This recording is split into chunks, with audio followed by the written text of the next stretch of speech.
का गुण नहीं है। ठीक है, बहुत अच्छा क्वेश्चन है कि ऐसा कौन सा गुण है इन चारों में से जो कि संयुक्त परिवार का नहीं है। तो पहला है आलस्य का अभाव, दूसरा है कृषि व्यवस्था के लिए उपयुक्त वातावरण, और थर्ड है श्रम विभाजन की सुविधा, और फोर्थ है उपरोक्त में से कोई नहीं।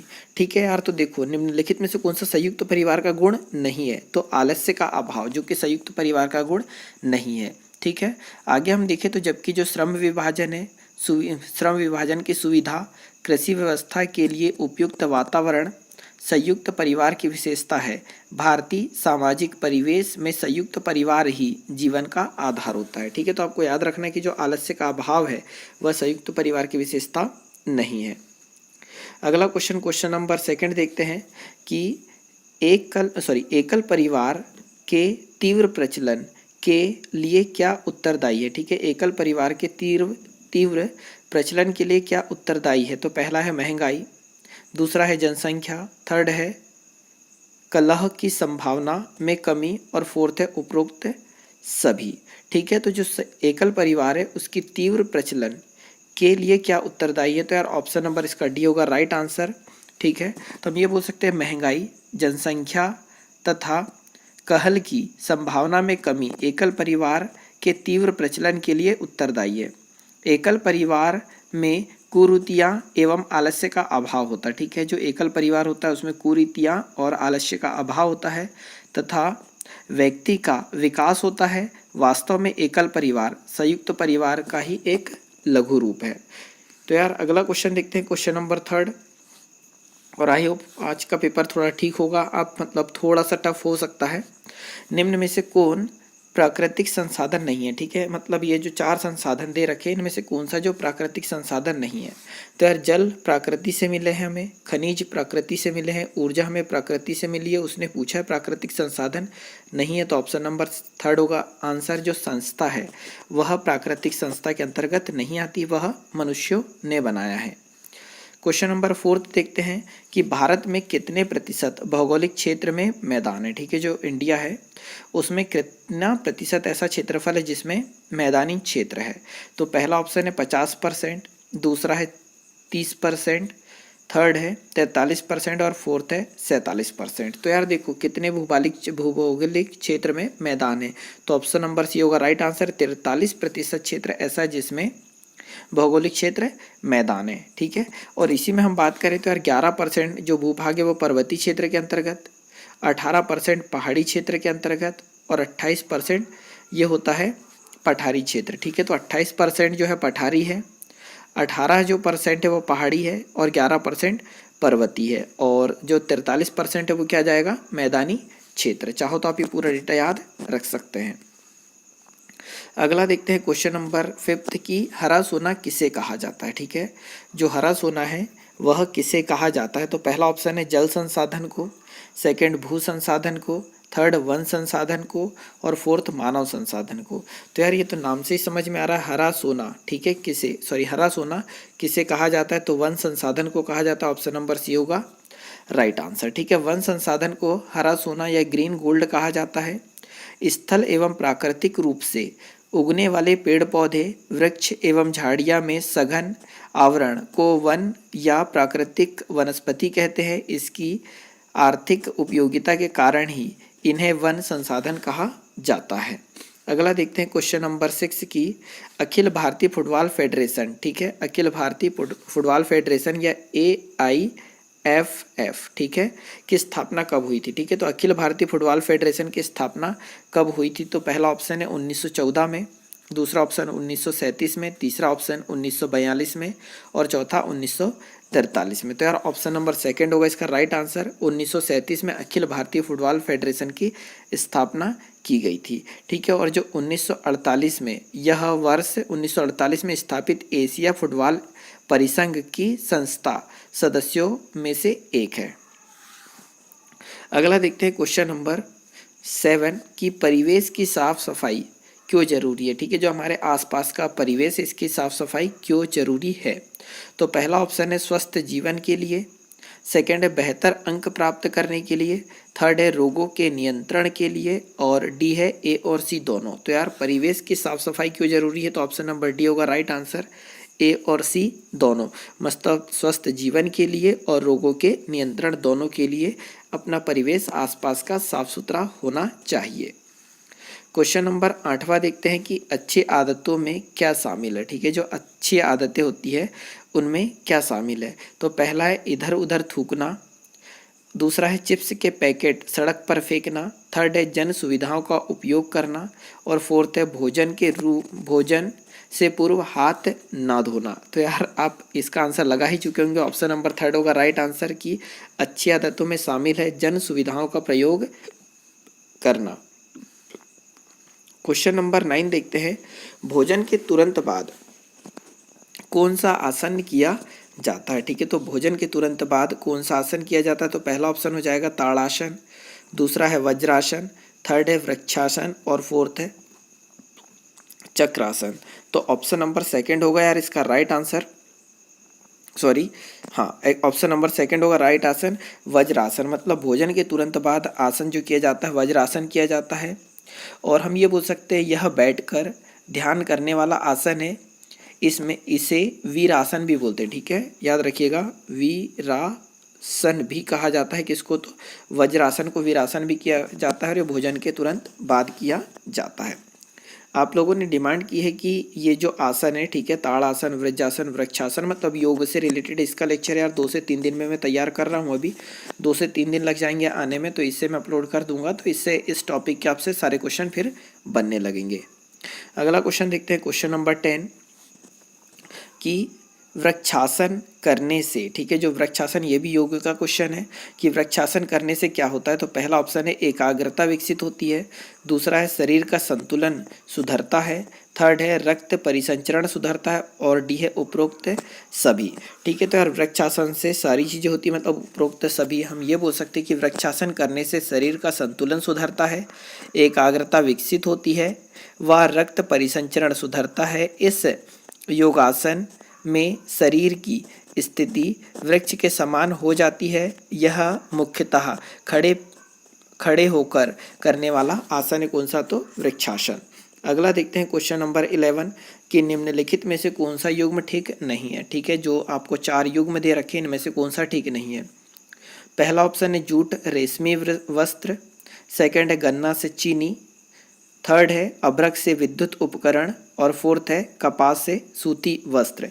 तो यार निम्नलिखित में से कौन सा युग्म ठीक नहीं है। तो ऑप्शन नंबर फर्स्ट होगा इसका राइट आंसर, जूट से रेशमी वस्त्र नहीं बनाए जाते हैं। ठीक है, तो यार ऑप्शन सेकंड भी सही है, यहाँ पर गन्ने से चीनी बनाई जाती है, अभ्रक से विद्युत उपकरण, मतलब आपने जो विद्युत इस्त्री होती है प्रेस उसमें देखा होगा तो अभ्रक का यूज़ होता है, और कपास से सूती वस्त्र बनते हैं। तो ठीक नहीं है पूछा था, तो जूट से रेशमी वस्त्र, जो कि गलत है।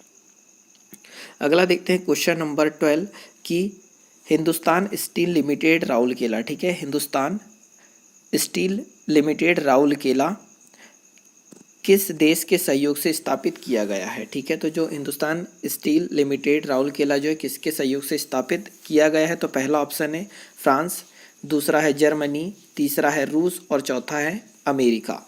तो यार आपने पढ़ा होगा प्रथम और द्वितीय पंचवर्षीय योजना थी, उसमें अधिकतम औद्योगिक क्षेत्र रहे द्वितीय पंचवर्षीय योजना में, क्योंकि द्वितीय पंचवर्षीय योजना का लक्ष्य ही था उद्योगों का विकास करना। तो यार ऑप्शन नंबर सेकंड है राइट आंसर जर्मनी। ठीक है, तो जर्मनी के सहयोग से हिंदुस्तान स्टील लिमिटेड राउरकेला खुला हुआ था और अभी है।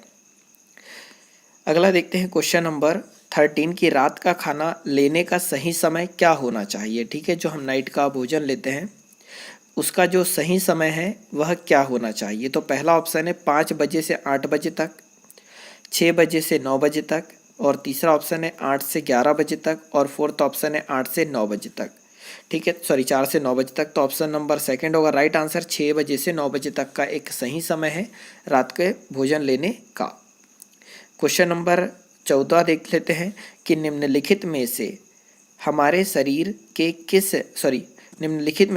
देश के किस राज्य में अधिकतम लोग नारियल तेल में पकी हुई समुद्री मछली खाना पसंद करते हैं। ठीक है, ऐसा कौन सा राज्य है हमारे इंडिया का जिसमें अधिकतम लोग जो मछली है वो नारियल के तेल में पकी हुई खाना पसंद करते हैं। तो पहला ऑप्शन है मिजोरम, दूसरा है गोवा, तीसरा है जम्मू कश्मीर और फोर्थ है बिहार। तो यार ऑप्शन नंबर सेकंड होगा राइट आंसर गोवा।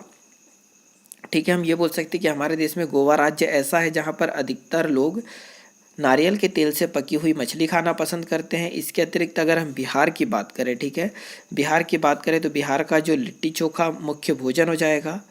जम्मू कश्मीर का अगर बात करें तो तबक भाजी, ठीक है, जम्मू कश्मीर में खाया जाता है मुख्य भोजन तबक भाजी, और मिजोरम में खाया जाता है कोट पीठा, ठीक है, मिजोरम में खाया जाता है कोट पीठा, जम्मू कश्मीर में तबक भाजी, बिहार में लिट्टी चोखा और गोवा में नारियल के तेल से बनी हुई मछली। क्वेश्चन नंबर 15 देखते हैं कि भारी जल प्राप्त किया जाता है, ठीक है, तो जो भारी जल प्राप्त किया जाता है जिसका फॉर्मूला होता है D2 और ड्यूटेरियम भी कहा जाता है जिसे। तो पहला ऑप्शन है अधिक समय तक जल के विद्युत अपघटन से, सेकंड ऑप्शन है जल में भारी लवण घोलकर, थर्ड है जल के आवासन, वैसे आसवन होना चाहिए था ये, ठीक है, आसवन होना था ये, जल के आसवन से, और फोर्थ है जल से कैल्शियम तथा मैग्नीशियम की अशुद्धि पृथक कर। तो यार जो भारी जल प्राप्त किया जाता है D2 और ड्यूटेरियम ऑक्साइड, तो ऑप्शन नंबर फर्स्ट होगा राइट आंसर, अधिक समय तक जल के विद्युत अपघटन से प्राप्त किया जाता है। क्वेश्चन नंबर 16 देखते हैं कि पर्यावरण अध्ययन के किसी, ठीक है, पर्यावरण अध्ययन के किसी शिक्षक के लिए कक्षा में हल हुई, ठीक है, कक्षा में वैसे हाल ही में हुई चर्चा के विषय में कौन सा तत्व सर्वाधिक ध्यान देने वाला है। ऐसा बोल सकते हैं कि कोई एक ऐसी चर्चा हुई है हमारी क्लास में जो कि बहुत रिसेंटली हुई है हाल ही में, तो उसमें सबसे ध्यान देने वाली बात क्या है, शिक्षक के द्वारा। तो पहला ऑप्शन है विद्यार्थी सीधे ही अपने साहब विद्यार्थी, ठीक है, वैसे सह आएगा ये सह विद्यार्थी, ठीक है, विद्यार्थी सीधे ही अपने सह विद्यार्थी से प्रश्न पूछने लगेंगे। सेकंड ऑप्शन है विद्यार्थियों ने अपने सह होगा ये भी सह विद्यार्थियों के बीच में, ठीक, बीच में ही टोकना होगा, ठोकना शुरू कर देते हैं। और थर्ड होगा कोई भी विद्यार्थी दूसरे विद्यार्थी को पूर्ण रूपेण सहमत नहीं था। और जो फोर्थ है विद्यार्थियों ने सह विद्यार्थी, ये भी सह होगा, सह विद्यार्थी की बात सुनने में बिल्कुल मना कर दिया था। तो यार देखो हाल ही में अगर एक चर्चा होती है, जैसे मान लो अपनी क्लास है, उसमें जब चर्चा होती है तो जिस पर्टिकुलर एक स्टूडेंट के साथ घटना घटती है तो मैक्सिमम स्टूडेंट उसी से ही प्रश्न पूछते हैं। इसका मतलब ऑप्शन नंबर फर्स्ट होगा राइट आंसर, कि विद्यार्थी सीधे ही अपने सह विद्यार्थी से प्रश्न पूछने लगेंगे, उससे ही पता चल जाएगा कि अपनी क्लास में एक घटना घटी है। अगला देखते हैं क्वेश्चन नंबर 17 कि प्राथमिक स्तर पर पर्यावरण अध्ययन की पाठ्यपुस्तक में निम्नलिखित में से कौन सी विशेषता नहीं होनी चाहिए, ठीक है, मतलब प्राथमिक स्तर पर मतलब पहली से पांचवी तक पर्यावरण अध्ययन की पाठ्यपुस्तक में निम्न में से कौन सी विशेषता नहीं होनी चाहिए। तो पाठ्यपुस्तक बनी है उसमें से क्या नहीं होना चाहिए। पहला ऑप्शन है यार यहाँ पर यह विद्यार्थियों की वैविध्यपूर्ण पृष्ठभूमि की ज़रूरतों को पूरा करती है। सेकंड ऑप्शन है यहाँ पर यह वास्तविक कहानियों और घटनाओं को शामिल करती है। थर्ड है यह परिभाषा और अमूर्त अवधारणाओं की व्याख्या करने पर ध्यान केंद्रित करती है। और फोर्थ ऑप्शन हो जाएगा यह प्राकृतिक और सामाजिक सांस्कृतिक परिवेश को एकीकृत तरीके से प्रस्तुत करती है। यार तो ऑप्शन नंबर सी होगा राइट आंसर, क्योंकि जो विशेषता नहीं है वो पूछा है तो परिभाषा और अमूर्त अवधारणाओं की व्याख्या करने पर ध्यान केंद्रित करती है। तो यार प्राथमिक स्तर पर कहीं भी हमें परिभाषा और अमूर्त अवधारणाओं की प्रस्तुति नहीं देनी होती है, पूरा प्रैक्टिकल रूप ही पढ़ाया जाता है। क्वेश्चन नंबर 18 देखते हैं कि पर्यावरण शिक्षा के उद्देश्य की प्राप्ति के लिए पाठ्य चर्चा किन बातों पर आधारित होनी चाहिए, ठीक है, तो पर्यावरण शिक्षा के उद्देश्य की प्राप्ति के लिए पाठ्य चर्चा किन बातों पर आधारित होनी चाहिए। तो पहला ऑप्शन है पर्यावरण के विषय में अधिगम, सेकंड है पर्यावरण के द्वारा अधिगम, और थर्ड है पर्यावरण के लिए अधिगम, और डी है उपरोक्त सभी। तो यार सभी आंसर होंगे कि पर्यावरण जो हमें अगर उद्देश्य की प्राप्ति करनी है, अगर हम पर्यावरण अध्ययन पढ़ाने गए तो उसमें पर्यावरण के विषय में अधिगम होना चाहिए, मतलब पर्यावरण के विषय में ही सीखे हम। पर्यावरण के द्वारा अधिगम मतलब पर्यावरण जो हमारे आसपास का परिवेश के द्वारा सीखे, और पर्यावरण के लिए अधिगम मतलब हमारे आसपास के परिवेश को हम कैसे संतुलित, कैसे अच्छा से अच्छा रखें उसके लिए सीखे। इसीलिए ऑप्शन नंबर डी होगा इसका राइट आंसर। क्वेश्चन नंबर 19 देखते हैं कि निम्नलिखित में से क्या पर्यावरण शिक्षण का लक्ष्य नहीं है। ठीक है, मतलब ऐसा इन चारों में से ऐसा कौन सा है जो कि पर्यावरण शिक्षा का लक्ष्य नहीं है। तो पहला ऑप्शन है, सॉरी, पर्यावरण शिक्षा का लक्ष्य है पूछा है, तो पहला ऑप्शन हो जाएगा बच्चों में वैज्ञानिक जानकारी का विस्तार करना। दूसरा है बच्चों को उनके परिवेश का महत्व समझाना। और थर्ड है पर्यावरण संरक्षण के महत्व से बच्चों को अवगत कराना। तो ऑप्शन नंबर डी होगा राइट आंसर कि अगर हम पर्यावरण शिक्षा पढ़ा रहे तो उसका क्या क्या लक्ष्य होना चाहिए। तो बच्चों में वैज्ञानिक जानकारी का विस्तार करना, बच्चों को उनके परिवेश का महत्व समझाना और पर्यावरण संरक्षण के महत्व से बच्चों को अवगत कराना। क्वेश्चन नंबर 20 हो जाएगा कि यार पर्यावरण अध्ययन की कक्षा में बच्चों को स्वयं सीखने योग्य बनाने और अवलोकन कौशलों को वश में करने के लिए, ठीक है, वश में करने के लिए क्या होना चाहिए। मतलब हम ये बोल सकते हैं कि बच्चा स्वयं से सीखे तो हमें क्या करना चाहिए। तो पहला ऑप्शन है कक्षा में सरल प्रयोग और निर्देशन किए जा सकते हैं, ठीक है, इसके द्वारा। सेकंड ऑप्शन है उच्च कक्षाओं में क्या किया जाता है उसका अनुरक्षण किया जा सकता है। थर्ड ऑप्शन है कक्षा में अनुशासन को सुनिश्चित करके किया जा सकता है। और फोर्थ है बच्चों द्वारा पूछे गए प्रश्नों पर आधारित विचारों के आधार पर किया जा सकता है। यार तो देखो बच्चों को खुद स्वयं करके सीखने की विधि की बात हो रही है, तो ऑप्शन नंबर फर्स्ट होगा राइट आंसर। कक्षा में सरल प्रयोग और निर्देशन किए जा सकते हैं। एक सरल प्रयोग करेंगे और उसे निर्देशित करेंगे कि कैसे करना है, तो बच्चा खुद करेगा और खुद सीखेगा। ऑप्शन नंबर फर्स्ट इसीलिए राइट आंसर होगा। क्वेश्चन नंबर 21 देखते हैं कि निम्नलिखित में से कौन सा कार्य पर्यावरण अध्ययन के शिक्षकों से अपेक्षित होता है। मतलब हम क्या अपेक्षा करते हैं एक पर्यावरण के शिक्षक से इन चारों ऑप्शन के अनुसार। तो पहला ऑप्शन है बच्चों के दृष्टिकोण को स्वीकार करना एवं सम्मान देना चाहिए। सेकंड ऑप्शन है विशेषता पुस्तकों और परीक्षाओं पर ध्यान देना चाहिए। और थर्ड है विशेषता प्रयोग पर ध्यान देना चाहिए। और फोर्थ है अभिभावकों के विचार को स्वीकार करना तथा सम्मान देना चाहिए। तो यार क्वेश्चन अगर ध्यान से देखें तो पर्यावरण अध्ययन के शिक्षक से अपेक्षा क्या होती है, क्या अपेक्षा करेंगे आप अपने पर्यावरण शिक्षक से, या आप अगर टीचर है तो आप क्या बेस्ट से बेस्ट देना चाहिए। तो ऑप्शन नंबर थर्ड होगा राइट आंसर। विशेषता प्रयोग पर ध्यान देना चाहिए, मतलब जो टीचर है विशेषता प्रयोग पर ध्यान देगा तो बच्चे अधिकतम सीखेंगे भी और सटीकता भी आएगी और चीज़ों को समझेंगे भी। क्वेश्चन नंबर 22 देखते हैं कि खालिस्तान के अतिरिक्त निम्नलिखित पर्यावरण अध्ययन पढ़ाने की विधियां नहीं है। मतलब यार जो ये चारों ऑप्शन दे रखे हैं ये पर्यावरण पढ़ाने की विधियां हैं, और ऐसी कौन सी विधि है जो कि पर्यावरण पढ़ाने की विधि के अंतर्गत नहीं आती। तो पहला ऑप्शन है सहयोगात्मक अधिगम। सेकंड है निर्देशित खोज। और थर्ड है व्याख्यानों द्वारा स्पष्ट करना या करने। और फोर्थ है समस्या समाधान। तो यार देखो एक ये जो थर्ड है, ठीक है, व्याख्यानों द्वारा स्पष्ट करना, ये पर्यावरण अध्ययन की विधियों के अंतर्गत नहीं आता, इसीलिए ऑप्शन नंबर सी होगा इसका राइट आंसर। अगला देखते हैं क्वेश्चन नंबर, वैसे यहाँ क्वेश्चन थोड़ा सा गलत लिख दिया था कि पढ़ाने की विधियाँ है, मतलब पढ़ाने की विधियाँ नहीं है ये होना था क्वेश्चन यहाँ, ठीक है। तो ऑप्शन नंबर सी इसका राइट आंसर, व्याख्यानों द्वारा स्पष्ट करना। क्वेश्चन नंबर अगला देखते हैं 23 की पर्यावरण अध्ययन के शिक्षण में मूल्यांकन हेतु प्रयोगात्मक परीक्षण की महत्व है या परीक्षण का महत्व है, ठीक है। तो पर्यावरण अध्ययन के शिक्षण में मूल्यांकन हेतु प्रयोगात्मक परीक्षणों का महत्व है। तो पहला ऑप्शन है बच्चे के व्यवहार की जांच करना। सेकंड है बच्चों में सृजनात्मकता एवं मूल्यांकन करना। थर्ड है बच्चे की रचनात्मक क्षमता की जांच करना।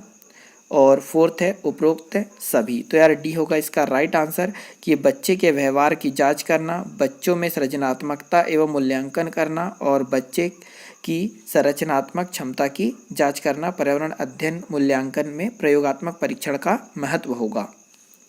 क्वेश्चन नंबर 24 की शिक्षण सहायक सामग्री के लाभ है, ठीक है। शिक्षण सहायक सामग्री अगर हम यूज़ करें तो उसके लाभ क्या है। तो पहला ऑप्शन है इससे पाठ अधिक सरल, रोचक एवं मनोरंजनात्मक बन जाता है। सेकंड है इसके प्रयोग से, ठीक है, वैसे यहाँ बालकों आएगा, इसके प्रयोग से बालकों में पाठ के प्रति रुचि का विकास होता है। और थर्ड है इसके प्रयोग से शिक्षण में कुशलता आती है। तो यार उपरोक्त डी होगा सभी, राइट आंसर यह सभी। अगर हम सहायक सामग्री का यूज़ करेंगे पढ़ाने के लिए तो एक मनोरंजनात्मक सरलता से सिखाया भी जा सकता है, बच्चों में रुचि भी बनी रहेगी और शिक्षण कुशलता में भी वृद्धि होगी, इसीलिए ऑप्शन नंबर डी होगा राइट आंसर। अगला देखते हैं क्वेश्चन नंबर 25 कि प्राथमिक स्तर पर पर्यावरण अध्ययन के आकलन में निम्नलिखित में से कौन सा एक संकेत प्रयुक्त नहीं है। ठीक है, मतलब प्राथमिक स्तर पर पर्यावरण अध्ययन के आकलन के लिए निम्नलिखित में से कौन सा संकेतक प्रयुक्त नहीं है। तो स्मरण करना, सेकंड है प्रश्न पूछना, थर्ड है न्याय और समानता के प्रति चिंता, और फोर्थ है सहयोग। ठीक है, तो ऑप्शन नंबर फर्स्ट होगा राइट आंसर इसका, स्मरण करना। यार इसमें हो सकता है बच्चों को डाउट आ जाए, तो इसका मैं थोड़ा सा डिस्क्रिप्शन बता देता हूँ कि स्मरण रखना या स्मरण रखना। स्मरण रखना प्राथमिक स्तर पर पर्यावरण अध्ययन के आकलन में एक संकेतक के रूप में प्रयुक्त नहीं है, जबकि प्रश्न पूछना, न्याय और समानता के प्रति चिंता तथा सहयोग प्राथमिक स्तर पर पर्यावरण अध्ययन के आकलन में एक संकेतक के रूप में सर्वाधिक उपयुक्त है। अगला देखते हैं क्वेश्चन नंबर 26 की ग्रामीण क्षेत्रों में गाय के गोबर से मिट्टी के घरों की दीवारों और फर्श जो लिखा है फर्श होगा वो फर्श को लीपा जाता है। ठीक है, गांव में आपने देखा होगा कि गाय के गोबर से घर को लीपा जाता है। तो पहला ऑप्शन है फर्श को प्राकृतिक रंग देने के लिए, सेकंड है कीड़ों को दूर रखने के लिए, थर्ड है चिकना और साफ बनाने के लिए, और फोर्थ होगा खुरदुरा बनाकर घर्षण बढ़ाने के लिए। तो यार जो गाय के गोबर से लीपा जाता है कि कीड़ों को हमारे घर से दूर रखे, मतलब कीड़ों को दूर रखने के लिए घर की दीवार और फर्श को लीपा जाता है। क्वेश्चन नंबर 27 देखते हैं कि जो नालको की स्थापना किस देश के सहयोग से की गई थी। नालको एक कंपनी है, ठीक है, इसकी स्थापना किस देश के सहयोग से की गई थी। तो पहला ऑप्शन है सोवियत संघ, दूसरा है कनाडा, तीसरा है फ्रांस और चौथा है इटली। तो यार ऑप्शन नंबर सी होगा राइट आंसर। फ्रांस के सहयोग से नालको की स्थापना की गई थी और इसकी स्थापना हुई थी 7 जनवरी 1981 को। ठीक है, 7 जनवरी 1981 को नालको की स्थापना और की कहाँ गई थी, तो उड़ीसा राज्य में, और किसके सहयोग से, तो फ्रांस के सहयोग से। क्वेश्चन नंबर 28 हो जाएगा यहाँ पर, 28 हो जाएगा कि इंटीग्रल कोच फैक्ट्री, ठीक है, इंटीग्रल कोच फैक्ट्री स्थित है। तो पहला ऑप्शन है चितरंजन में, सेकंड है कपूरथला, थर्ड है पैरमपुर और फोर्थ है महू आडी ह में। ठीक है, तो ऑप्शन नंबर इसका हो जाएगा सी आंसर, पैरमपुर। ठीक है, हम ये बोल सकते हैं कि इंटीग्रल कोच फैक्ट्री पैरमपुर जो कि चेन्नई या फिर पैरमपुर में स्थित है, इसकी स्थापना जो हुई थी ये हुई थी 1955 में। इसकी स्थापना हुई थी 1955 में, और किसके सहयोग से, तो स्विट्जरलैंड के सहयोग से। ये भी याद रखिएगा, स्विट्जरलैंड के सहयोग से 1955 में पैरमपुर में इंटीग्रल कोच फैक्ट्री की स्थापना हुई थी। और यहाँ पर बनते हैं सवारी कोच, ठीक है, ट्रेन के सवारी कोच बनते हैं। ठीक है, और ये पहला कारखाना था जहाँ पर सवारी कोच बनना स्टार्ट हुए थे। क्वेश्चन नंबर 29 हो जाएगा कि बायोडीजल के विषय में कौन सा कथन सत्य है। ठीक है, जो 4 ऑप्शन दे रखे हैं इनमें से जो बायोडीजल है कौन सा कथन सत्य है। तो पहला ऑप्शन हो जाएगा बायोडीजल जेट्रोफा रतनजोत के बीजों से प्राप्त किया जाता है, तो ये तो बिल्कुल सही है यार। सेकंड ऑप्शन है देश का पहला बायोडीजल संयंत्र आंध्र प्रदेश काकीनाडा में लगाया गया था, ये भी सही है कि पहला जो है बायोडीजल संयंत्र है कहाँ लगाया था, तो काकीनाडा आंध्र प्रदेश में। और थर्ड है बायोडीजल काराकस और पोंगनिया आदि के बीजों से भी प्राप्त किया जाता है, तो ये भी सही है कि काराकस और पोंगनिया के बीजों से भी बायोडीजल बनाया जाता है, और जेट्रोफा और रतनजोत से भी बनाया जाता है। और आंध्र प्रदेश काकीनाडा में पहला लगाया था, मतलब ऑप्शन नंबर डी होगा इसका राइट आंसर। क्वेश्चन नंबर 29 ये हो जाएगा लास्ट क्वेश्चन 30। ठीक है, निम्न में से कौन सा जीवाश्म ईंधन है यार। तो जीवाश्म ईंधन पहला ऑप्शन है कोयला, दूसरा पेट्रोलियम, थर्ड है प्राकृतिक गैस और फोर्थ यह सभी। तो यार जीवाश्म ईंधन यह सभी, ऑप्शन नंबर डी होगा राइट आंसर। तो यार आज के लेक्चर में तो इतना ही, अगले लेक्चर में फिर मुलाकात होगी। जितने भी नंबर आपके आए हो कमेंट बॉक्स में बिल्कुल कमेंट करिए, और वीडियो अच्छा लगा हो तो इसको शेयर और लाइक ज़रूर कर दीजिए यार। ठीक है, और आपके जो भी सुझाव हो इस लेक्चर को लेकर या अदर लेक्चर को लेकर तो आप बिल्कुल बताएं। ठीक है, जिससे क्या होगा कि इस लेक्चर में अधिक से अधिक इम्प्रूवमेंट होगा और आपको अधिक से अधिक फ़ायदा होगा जो कि आपको एग्ज़ाम में देखने को मिलेगा। तो यार 2 से 3 दिन के अंदर ही हम जो कि सीटेट के एग्ज़ाम जो हुए हैं 2011 से अभी तक के, उसके बाद यूपी टेट के, बिहार टेट के, हरियाणा टेट के, अदर हिंदी भाषी राज्य के जो भी टेट के एग्ज़ाम हुए हैं और उसमें जो इन्वॉल्वमेंट आया है उसके हम प्रैक्टिस से डिस्कस कर लेंगे। तो क्या होगा, आपको ये पता रहेगा यार किस प्रकार के क्वेश्चन आते हैं और हमें आगे और क्या पढ़ना है। तो यार आज के लेक्चर में तो इतना ही। वीडियो देखने के लिए बहुत बहुत धन्यवाद। जय हिंद, जय भारत। जहाँ पर भी सुरक्षित रहिए, अपना ख्याल रखिए और अपने आसपास साफ सफाई रखिए।